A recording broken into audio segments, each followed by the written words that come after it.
Hey, what's up, everyone? Welcome back to Babylon Talmud. Today we're studying Daf Mem Gimel, Daf 43 of Masechta Yoma. Daf Mem Gimel, for much of it, it discusses the psukim regarding the Parah adumah and kind of like what needs to be done by a Kohen and what can be done by a Zar. Those kind of things, that's kind of like a lot of the Daf. And then we get to a Mishnah at the end where we continue discussing the avodah of the Kohen gadol on Yom Kippur, specifically with regard to slaughtering the cow finally, and then moving on to the Ketores and things like that. Alright, let us begin. We still have a bunch of work to do on Membeis and Mudbeis, just because what we're up to now, Membeis and Mudbeis, really kind of kicks off this discussion of the psukim of the Parah adumah, so there wasn't really a good place to stop otherwise. So we are on Daf Membeis and Mudbeis, maybe about 15 lines from the bottom or so. It says, Omar Ula kol parsha kula mashma motzim yad mashma o mashma memele.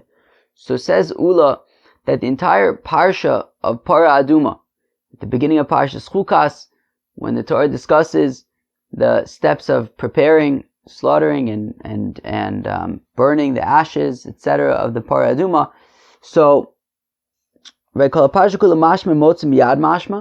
each pasuk, when you look at each pasuk, it can be sort of inferring something different than the pasuk before it. And some psukim you can just take at face value.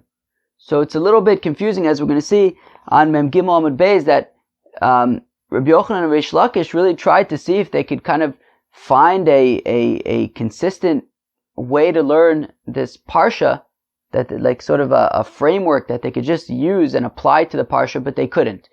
Every pasuk you have to take a look at it and say, is it teaching me something different than the pasuk beforehand, that I should be like, inferring something based on the sort of what we know from the previous pasuk and what the implications would be for this pasuk, or do we just take it at face value? And some psukim you take at face value, some psukim are being medayik, something based on a previous pasuk. So now we're going to kind of go through all the psukim and explain what this means, and sort of demonstrate this principle. So the pasuk says that the Parah adumah is given to Elazar HaKohen. Now, Elazar HaKohen was the Skan Kohen Gadol. And the limud is, Osa le'Elazar v'lo le'doris le'Elazar. That specifically, that particular Parah adumah, the first Parah adumah, had to be given to Elazar HaKohen, the son of Aharon, who was the Skan Kohen Gadol. But for future generations, it did not need to be given to specifically the Skan Kohen Gadol. Yikada amri le'doris b'Kohen Gadol. So there are some that say that, what it means is that in future generations it does not need to be given to the Skan Kohen Gadol, rather it's given to the actual Kohen Gadol. And some say it means that it's just given to a regular Kohen. So the Gemara says, I understand if we say that Osa le'Elazar Kohen, that particularly that Parah adumah was given to Elazar Kohen, but future generations were not given to the Skan Kohen Gadol, rather to any Kohen Hedjit. That makes sense. Why does it make sense? Well, because we don't see any indication otherwise. We see that the Bible says Osa, it. Specifically, this Parah adumah, the first Parah adumah, had to be done by Elazar, the Skan Kohen Gadol. Okay, what's the implication being? That all the other ones what? I don't know. The other ones, it doesn't really say much about the other ones, other than that it doesn't have to be the Skan Kohen Gadol. So therefore, as far as we know, it could be any other Kohen. But if, according to the opinion, that for all other generations it specifically had to be done by the Kohen Gadol, what makes you think that? What gives you that implication?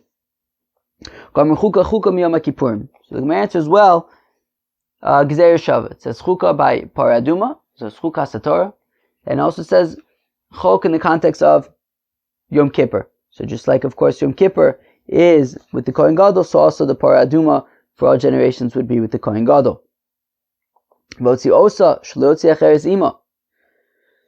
When the pasuk says Votzi osa, that you will take it out. You'll take out the parah adumah. You can't take any other cows with it, or any other thing with it even.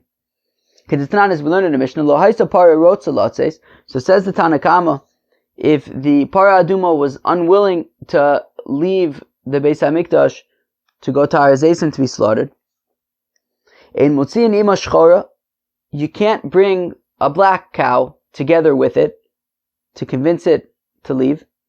Shlo yomu shchora shachtu, because we don't want anybody to think that maybe they slaughtered the black cow. In mutziin ima adumah, and you don't bring out another parah adumah with it. Shlo yomu shtayim shachtu, so that they said nobody should come to say that they slaughtered two parah adumas, and you're only allowed to slaughter one. Rebbe Omer, says Rebbe, lo min hashem uzeh. That's not the reason why we don't bring out another cow with it. Because maybe if it's black, I might think that they shechted the black one, and even if it's red, maybe I'll think that you shechted too. No, that's not why. It's not because of all these svaras. Rather, elim mishum shenemar osa levada. Rather, it's because the pasuk says v'otzi osa. They will take it out, it alone, and that is that. There's no reason for it other than the fact that the pasuk says so. V'Tanna Kama oksiv osa. So, but according to the Tanna Kama, what does he do with Rebbe's limud, which is the pasuk says osa, saying it, and no other ones? How come the Tanna Kama is giving all sorts of reasons? Maybe I would think you slaughtered the black one. Maybe I'll think you slaughtered both. So man Tanna Kama Reb Shimoni. So says the Gemara, well, the Tanna Kama is Reb Shimon, the Darish Taimid Dikra, who learns the reasons behind psukim. And therefore, Reb Shimon is saying that the reason why the pasuk says only bringing out that particular parah adumah is because if it's black, if you take out a black one with it, people might think that you slaughtered the black one. If you take another red one, they might think that you slaughtered both. My benai, what's the nafkamina between Reb Shimon, who's giving reasons, and Rebbe, who's basing it on a pasuk? Ike benayu tapik chomer ba'ada. Well, a nafkamina would be, let's say the parah adumah didn't want to leave the Beis Hamikdash, so you took a donkey to take with it, said it would leave. So according to Rebbe, it's a problem, because it says votzi osa. You have to take it out, it alone, no donkeys with it. Whereas according to Reb Shimon, nobody's going to think that you slaughtered the donkey, and therefore, it should be okay. V'shachat osa, shlo yishchot acheres ima. Okay, so we say v'shachat osa, that you'll slaughter it, that you can't slaughter anything else with it. Lifanov, before Elazar. So now, remember, we had a machlokas between Rav and Shmuel regarding the slaughtering of the parah adumah. According to Rav, shchitas parah adumah is psula bizar, is unable to be done by a non-Kohen, i.e., it must be done by a Kohen.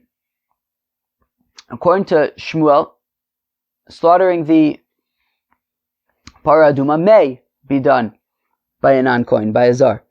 So when it says in the pasuk Lifanov, so the Rav shel esiach daita mimena, what he learns out from the pasuk of Lifanov, it means that he can't take his mind off of it. He has to be guarding the parah adumah the entire time. The Shmuel she'ezar shochit ve'elazar roeh. According to Shmuel, as we learned the other day, was it yesterday, that a non-Kohen, right, where it says Lifanov, before, in front of Elazar HaKohen, meaning even a non-Kohen could slaughter the parah adumah in front of Elazar HaKohen.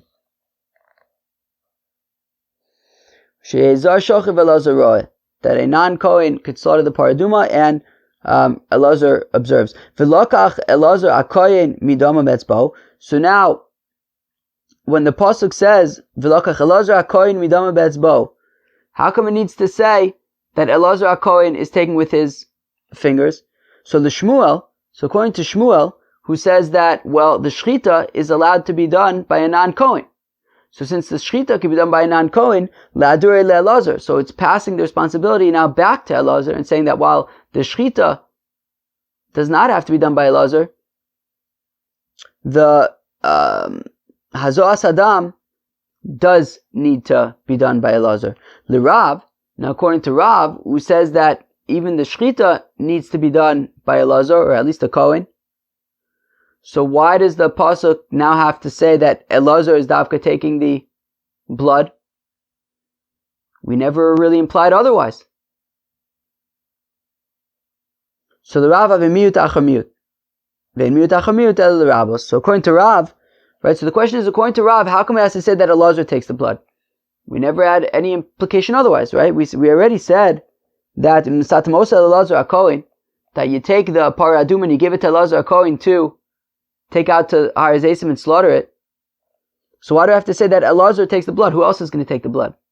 So according to Rav, what it's teaching is, remember, according to Shmuel, a Zar is allowed to do the Shechita. So according to Shmuel, it's saying that, okay, while the Zar could do the Shechita, the Hazar Saddam now needs to be done by Elazar. According to Rav, Elazar was doing everything the whole time. So why does the pasuk say that Davka Elazar is doing Hazar Saddam? Well, because it's now a double miut. It's a double exclusion. That when the pasuk says that Elazar takes the Parah adumah to Har Hazeisim, and then it now says the second time that it's Elazar who does the Hazar Saddam, it's a double miut, it's a double exclusion. That's specifically Elazar and nobody else, and it does it twice in a row. And in miut achar miut ela l'rabos, that when you have a double exclusion, it actually comes to include. Dafilu Kohen Ejet, and what it's saying is that even a regular Kohen can do the Hazar Saddam. It doesn't have to be Elazar, the Skan Kohen gadol. V'lakach HaKohen eitz erez ve'edzo v'shnitalas. Okay, so now the Torah continues, and it says that the Kohen will take cedar wood and hyssop and red wool. So now the Shmuel dafilu b'kohen edger. So according to Shmuel, the chiddush of v'lakach HaKohen, that the Kohen takes the cedar wood and the hyssop and the red wool. Well, because according to Shmuel, up until now, initially it was the Zar that was doing Shechita, and then that Elazar specifically has to do the Hazar Saddam, and now it's saying that any Kohen can take the cedar wood and the hyssop and the red wool. L'Rab, now according to Rav, who already learned out from the previous pasuk of Ein miut achar miut el l'Rabos Kohen Hedget, so how come it has to say v'lakach HaKohen? Who else is taking it? You've already established that at this point we're talking about a Kohen Hedget. So itzrich, I needed it to teach me that it's a Kohen Hedget who takes the cedar wood, the hyssop, and the red wool, even though we were already talking about a Kohen Hedget from the previous pasuk. Because Hagadaita Chamina came into Lav Gufa de Paraninu Loli Bai Kohen Kamashmalan. Well, because I may have thought that since the cedar wood and the hyssop and the red wool is not the Gufa de Parah, it's not the actual Parah adumah, it's sort of meta items. So maybe that would not have to be done by a Kohen Hedget. Maybe it can be done by a Zar. So therefore the pasuk says no. V'lakach HaKohen eitz erez ve'ezo v'shnitalas. That no, it does have to be a Kohen who takes these items. V'chibes begadav HaKohen b'chihuno. Okay, then when it says v'chibes begadav HaKohen, that the Kohen is going to wash his clothing afterwards. Again, why does it have to say Kohen? We know we're talking about Kohanim. So b'chihuno, the point is that he has to be wearing his big day kehuna. That he has to be wearing his big day kehuna. He can't just be wearing epis jeans and a t-shirt. V'tomei HaKohen ad ha'or. And then the pasuk says that the Kohen is now tamei until the evening. Again, who else is going to be tamei till the evening? So Kohen b'chihuno ledoros. So what we learn out from there is that this idea of the Kohen having to wear his big day kehuna, that's for all generations, not just for the initial Parah adumah that was done. Okay, so this makes sense if you say, right, we had a machlokas at the beginning of the daf today. We said, V'hotzi osa V'nasatem osa l'Elazar HaKohen, right, that it says that it will be given to Elazar HaKohen. We said that, yeah, specifically that first Parah adumah had to be given to Elazar HaKohen, who was the Skan Kohen gadol, but not all other generations. And then we had a machlokas. One man d'amar was all other generations can be done by a Kohen Hedget. The other man d'amar was that all other generations must be done by the Kohen gadol. So now we're saying that v'tomei HaKohen ad ha'or, from what we learn out from there, is that for all generations, the Kohen who is offering and doing the avodah, the service of the Parah adumah, has to be wearing big day kuna. So this makes sense. If we say that for all generations, we're talking about any Kohen Hedget can do the avodah of the Parah adumah. So therefore we have to teach that when you do it, make sure you're wearing the big day kahuna. Fine. But if your opinion is that for all future generations this service was done by a Kohen gadol, if we need it specifically to be the Kohen gadol, the special Kohen, well, he's not going to be wearing jeans and a t-shirt. Obviously, he's going to be wearing the Kohen gadol, the big day kahuna gadola.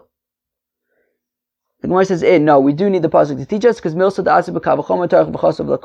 even though it's something that we could theoretically learn out logically and say, yes, if we have a requirement that it's specifically the Kohen gadol, he's not going to show up in his jeans and t-shirt, he's going to be wearing the Kohen gadol in the big day kahuna, in the big day Kohen gadol. But nonetheless, the pasuk still is explicit and says that for all generations it would have to be big day kahuna, and if your opinion is that for all generations the Parah adumah service has to be done by the Kohen gadol, so it would be big day kahuna gadola. Okay. Also v'ishtar as efer Parah. So now once the Parah adumah has been slaughtered and burnt up, so now it's all ashes. So it says an ish who is tahor will gather up the ashes of the burnt Parah adumah, v'iniach, and then place them down in michutz lamachne. Fine.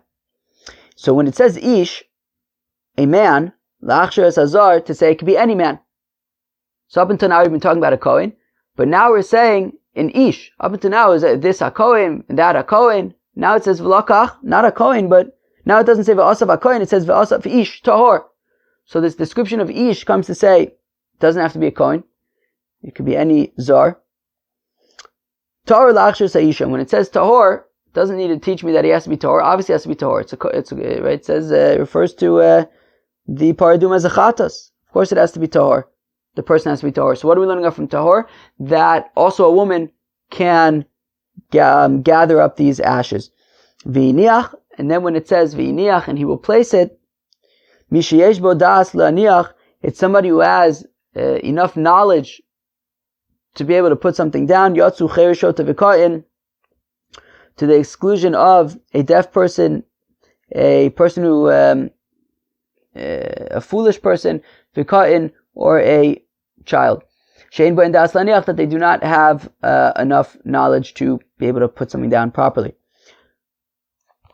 Tanan Hosam, we learned in the Mishnah over there, Akoksher in the Kaddish. Okay, now moving on to adding the water to the ashes. So we've already burnt the Parah adumah, we've collected its ashes. Now it comes time to sprinkle it on a fellow who's tameh. So Akoksher in the Kaddish. So now to mix together the ashes of the Parah adumah with some water, so we could sprinkle it on a fellow.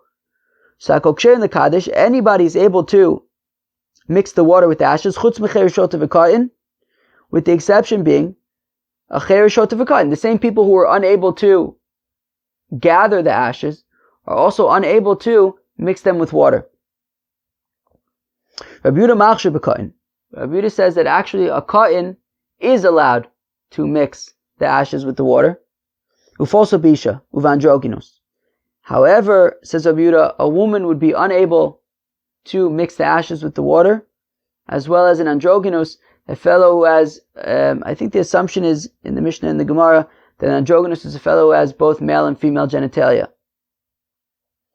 My time in the Rabbanon, how come the rabbis say that when it comes to mixing the water with the ashes, it's the same people who can gather the ashes are the same people who mix the ashes with the water? That it says in the pasuk where it describes, or the continuation of the pasuk is v'nasan olav mayim chayim al keli.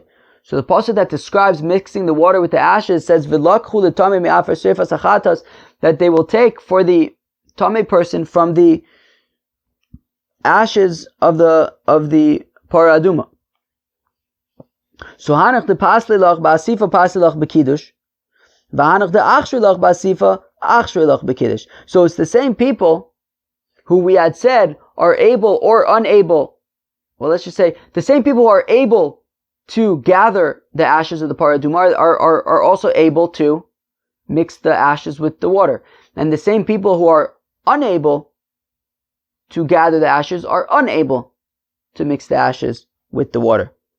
Rabbi Yehuda, who says that actually a katan is not allowed to gather the ashes, but he is allowed to mix the ashes with the water, and a woman is allowed to gather the ashes, but is unable to mix the ashes with the water. So he says, Imke lemekav velokach.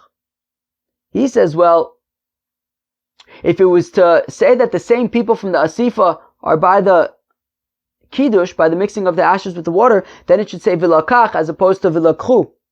My vilakchu. What are we learning out from vilakchu? Dafilu katan. Tepasel achosam hasa kasher. Vilakchu, they, which is plural, it's saying that even the katan, who we said, even the katan, who we said that by the Asifa is not allowed to gather them, he may mix the water with the ashes. Hacha kosher is allowed for mixing. Isha minale, and how do we know that a woman who is allowed to gather the ashes may not mix the ashes with the water? Vinasan velo vinasna. Well, the pasuk says vinasan and not vinasna, and therefore, since it's in a male, it's a male word, so therefore it must be only a male can mix the ashes with the water. V'abanan. And the rabbis reply to Rabbi Yehuda and they say, well, if the pasuk said, like you suggest, Rabbi Yehuda, vilakach v'nasan, I might think that the same person who gathers the ashes has to be the same person to mix the ashes with the water. Therefore it says vilakchu, to say that it could be multiple people, but not necessarily to include a kohen. Because of Achman v'lakchu v'nosnu, and if the pasuk would have said v'lakchu v'nosnu, that maybe you need two people to gather the ashes and two people to mix it with the water. Because of Achman v'lakchu v'nosan. Therefore the pasuk says v'lakchu v'nosan da'afilu shakle trei v'yavchad. Even if two people gather and one person places the water with the ashes, it's okay. But say the Rabban, it's the same people. It's the same people. But the same people who are gathering the ashes are the same people that are mixing the water and the ashes. Rabbi Yehuda says no. There are certain people who are allowed to gather it, but when it comes to mixing the water and the ashes, whereas everyone seems to agree that gathering the ashes, minors may not do it, women can, but the opposite would be true according to Rabbi Yehuda when it comes to mixing the ashes with the water, that minors may, women may not, whereas the rabbis say that the same people from the gathering are for the mixing of the water and the ashes. And now we move on to the next step.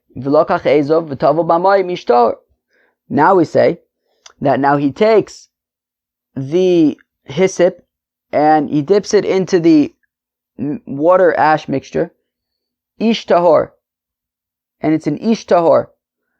So now, le'abanan ish v'lo isha tar la'achshir sakayin. So now, the rabbis who up until now have been saying that women are included, ketanim are excluded. What do they learn out from ish tahor? So ish v'lo isha. Now you're saying, why does it have to say ish? Why not just say v'lakach ezo v'tava b'mayim? What do we learn out from ish tahor? So what we learn out is that an ish and not an isha. A tahor, la'achshir sakayin, it can even be a kayin. Well, Rabbi Yehuda, and now Rabbi Yehuda, who excluded women and included ketanim in the last step, well, from ish tahor, he now learns out the opposite. So now he's saying, ish v'lo kayin tar la'achshir sa'isha, that minors are excluded and women are included in this step. Meisvei, we have a kasha, kokshein la'azos chutz mitumtum v'androgenos, v'isha, that everyone is allowed to sprinkle the mechatos on a fellow, with the exception of a tumtum who apparently has neither genitalia of a man or a female, v'androgenos who has both, v'isha and a woman, v'kohen she'en bo das isha masayato umazeh. Now if you have a kohen who doesn't have knowledge, so then a woman can help him and he can sprinkle this blood, this mechatas, v'lopolig Rabbi Yehuda, and Rabbi Yehuda does not argue. That's a kasha. Meaning, we have this mission over here that when it comes to sprinkling the mechatas on a fellow, so it says that children are allowed to, and if the child doesn't have das, so then a woman helps him. But we're saying that children are allowed, women are not. And that's by the sprinkling. And Rabbi Yehuda doesn't seem to argue on that. So on the one hand, we're saying that according to Rabbi Yehuda, when it comes to sprinkling the mechatas, women are allowed, children are not. Yet we seem to have this brisa that's saying the opposite, and Rabbi Yehuda doesn't seem to argue. Amar Abaye came into Amar Mar, mashma motzim yad mashma memele polig. Says Abai, yeah, but since we have this principle that we established at the beginning of the daf, which is that all of these psukim are either implying something from a previous pasuk, or being taken at face value, and this can't be taken at face value since the pasuk says ish tahor. Why does it have to say ish tahor? They can just skip those words and we'll know that it's the same people from the previous pasuk. So from the fact that it says ish tahor, it must be excluding something from the previous pasuk, i.e., if when it comes to mixing the water and the ashes, Rabbi Yehuda says that women are excluded and minors are included, so then it must be that when it comes to actually sprinkling the water, it's the opposite, which is that women are included and minors are excluded. So you must argue on it just based on the principle that we laid out at the beginning, that the psukim can be, are excluding based on the previous pasuk, and it can't be that this pasuk is taken at face value because it's got those extra words. Okay. Where are we? Vehiza atar ala tameh, and now it says that the tahor person will sprinkle on the tameh person. Now we already know that they have to be tahor. So what are we learning out from tahor? Why don't you say vehiza ala tameh? So tahor michlal shu tameh. Limit al tvuyum shekash b'parah. Well, when it says tahor, it implies that, well, actually this was a person. It's not just any tahor person. It's a person who was tameh and now he's tahor, meaning a tvuyom. Somebody who was tameh and then went to the mikveh, now he's a tvuyom.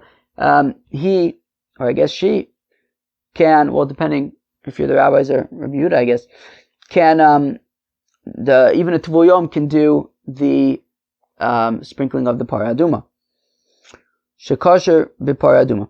Amr Reb Asi, says Reb Asi, ki avuba Rabbi Yochanan v'Reish Lakish b'parah. When Rabbi Yochanan and Reish Lakish were learning the sugya of parah adumah, and they were trying to create like a common thread that they could weave throughout the whole parsha, a framework to understand these psukim by parah adumah. Lo maske mina lekamai demasik taila bin bekarba. They only got about as far and only about accomplished as much as a fox going through a plowed field, i.e., it's just kicking up dust, not really much substance.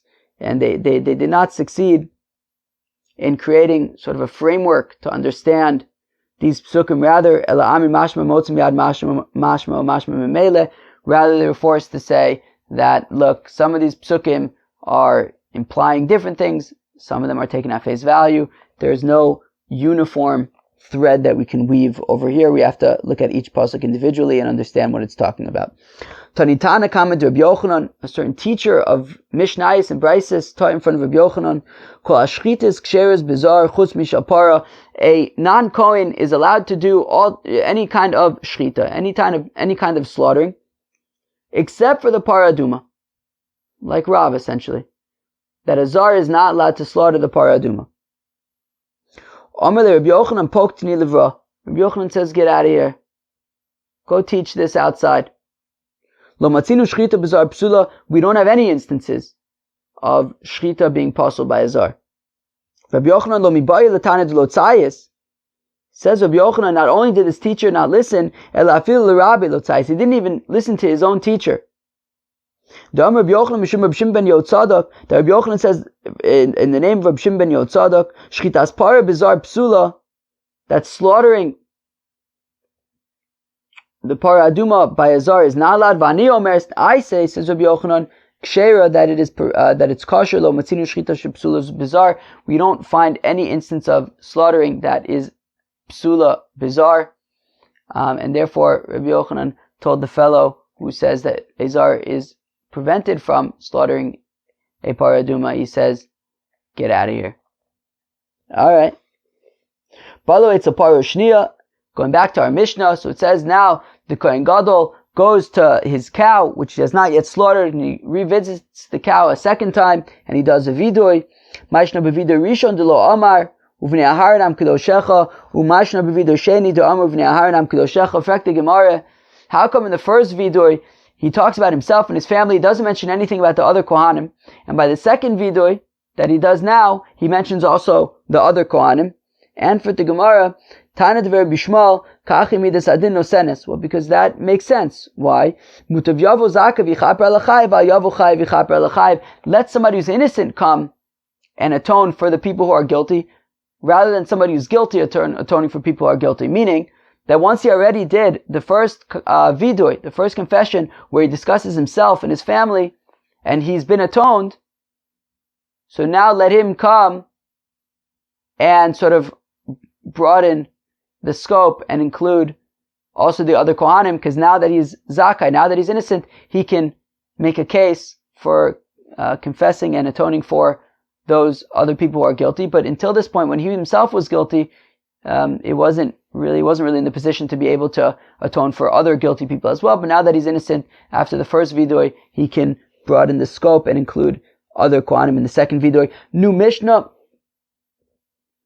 Shachato. Finally, the Kohen Gadol slaughters the cow, the kibel b'mizrak as damo, and he receives in a receptacle the blood of the cow. V'nosno lemishu memares bo. You hear that? And he gives it to somebody who's going to keep the blood moving, because you don't want the blood to congeal. Because after this, as we learned the other day, after this, the Kohen Gadol is going to take the incense and coals, and he's going to go into the Kodesh HaKodashim and do the coals. So while that's happening, do the incense. While that's happening, we don't want the blood to congeal. So he takes the blood, receives it in a receptacle, and he gives it to another Kohen to keep moving, to keep the blood moving. On the fourth row of the Heichal. The Gemara is going to explain a little bit what this means, but the floor of the Beis Hamikdash was rows of stones. So I don't know. So they would count the fourth row. The Havmin is to say that it's in the Heichal, but it means in the Azar. And the Kohen would stand there, making sure, right, Kadesh Yikrosh, so that the blood doesn't congeal. He took a shovel and went to the top of the Mizbeach so that he can shovel some coals to use for the incense. And he moves aside some coals, and he takes a shovelful from the very, very hot coals in the middle of the pile of coals. As we're going to see at the end of the Mishnah and in the Gemara, that there was actually a separate pyre on the Mizbeach on Yom Kippur for these coals. He wouldn't just use the Maracha of the Ketores. There was a unique, a different pile of coals specifically for the Ketores of Yom Kippur that was only there on Yom Kippur. And then he would take the coals and he would leave them on this same fourth row of stones on the floor of the Hazar.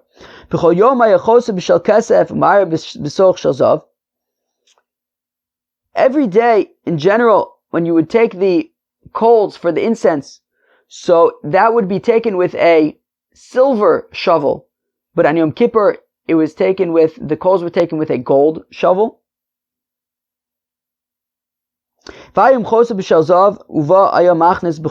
Period. Whereas today on Yom Kippur I don't know what I just said, but on a regular day he would take the coals with a silver shovel and transfer them to a golden shovel, and then he would take that into the Heichal to do the Ketores.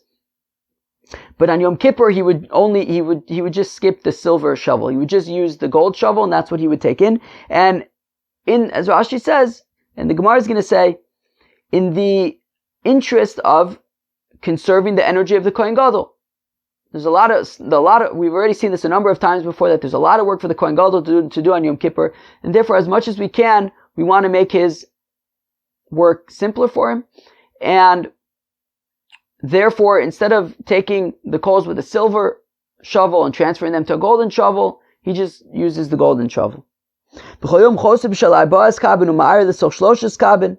In general, when it comes to the Ketores, he would take 4 kavs of coal and then transfer them into a shovel that holds 3 kavs of coal.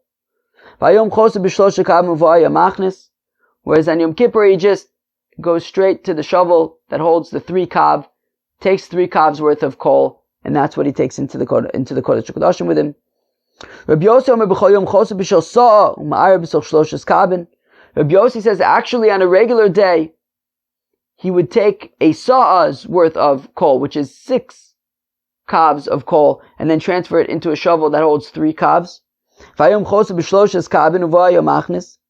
Whereas today, on Yom Kippur, he would just, as we said a minute ago, use a shovel that holds 3 kav, and that's what he would take into the Kodesh HaKadosh with him. In general, the shovel was a heavy shovel, but on Yom Kippur it's a lighter shovel, again to conserve his energy. In general, the shovel that he used had a short hand, but on Yom Kippur it had a long hand, so that he can get better leverage.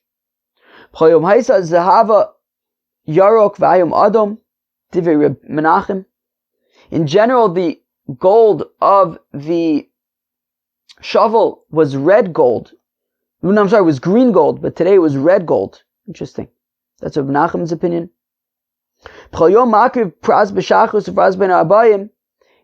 In general, there would be a half a mana of ketores offered in the morning and another half a mana of ketores offered in the afternoon. But on Yom Kippur, there's the additional fistful that would be offered in the Kodesh HaKodashim during the service. In general, the ketores was thin, was ground up finely. But on Yom Kippur, it was daka, and adaka was even more finely. As Rashi says that on Erev Yom Kippur, they would take the incense and put it back in the grinder and grind it up even more finely. In general, the Kohanim, when they climb up to the top of the Mizbeach, they would climb up on the east, the right side of the ramp, and they would come down, they would descend from the Mizbeach on the left side and the west side of the ramp. But on Yom Kippur, the Kohen Gadol would go straight up the ramp, right through the middle, and right down through the middle. Rabbi Yehuda says, no, actually the Kohen Gadol always goes up and down the ramp in the middle of the ramp. And that's because, in general, we want to minimize the distance you have to walk on the Mizbeach. And therefore, as we had learned the other day, that you're always turning to the right. And therefore, when you get to the top of the Mizbeach, you're going to turn to the right. And therefore, we want that when you go up the ramp, you go up the ramp on the right side of the ramp. And then immediately when you get to the top, you could turn to the right without having to walk extra steps. Whereas the Kohen Gadol, we want him to feel that he's at home, that he doesn't need to sort of, it's not all business with him. It's not just minimizing the amount of steps. Rather, he can walk right up to the top of the Mizbeach and walk where he needs to walk. In general, the Kohen Gadol would wash his hands and feet from the kiyor in the Azara. But on Yom Kippur, he would use a special pitcher of gold. Rabbi Yehuda Omer, La'olam Kohen Gadol Mekadesh Yadav V'Raglav Min HaKiton Shazav. Whereas Rabbi Yehuda says that the Kohen Gadol always washes his hands and feet from the golden pitcher. According to Meir, every day on the Mizbeach there would be 4 pyres, and on Yom Kippur there would be 5. Now we have learned about 2 of them so far, right? The big one in the middle of the Mizbeach, as well as a smaller one for the Ketores. And then we also referenced a third one that he would use on Yom Kippur. We just discussed that. But it says, Reb Meir, actually in general, and the Gemara is going to discuss what they are, in general there were 4 pyres on the Mizbeach, and on Yom Kippur there were 5. Divrei Reb Meir, Reb Yossi Omer says, Reb Yossi b'choyim shalosh v'ayim arba. Says Reb Yossi, in general there were 3 pyres on the Mizbeach, and on Yom Kippur there was a 4th. Reb Yehuda Omer b'choyim shtayim v'ayim shalosh. Reb Yehuda says that in general there were 2 pyres on the Mizbeach, the big one, the Maracha Gedola, as well as the Maracha for the Ketores, and on Yom Kippur there was a 3rd one. Alright, that was Daf Mem Gimel of Masechta Yoma. So, for a lot of today's daf, we really discussed the Parah adumah and who has to do which parts of the avodah. Is it does it have to be the Skan Kohen Gadol? What about maybe the Kohen Gadol? Maybe the Kohen Hedjot? Maybe different parts could be done by a Zar. We talked about Shechita. We talked about gathering up the ashes of the Parah adumah. We saw machlokas between Rabbi Yehuda and the Chachamim, that everyone agrees that when it comes to gathering the ashes of the Parah adumah, a Zar can do it, women can do it, Ketanim cannot do it. Now once it comes to adding water to the ashes and sprinkling the mei chatas on people. So then Rabbi Yehuda and the Chacham are toggling between whether or not women and children can mix the water and do the azas mechatas based on the implication of the psukim. And then we got to a new Mishnah where we continue on the avodah of the Kohen Gadol on Yom Kippur, beginning with slaughtering of the cow and getting the coals for the ketoris that he will offer inside, that he will burn inside the Kodesh HaKodashim. Cheveh, that was Daf Mem Gimel. I hope you enjoyed Daf Mem Gimel. Have a great day. Cheers.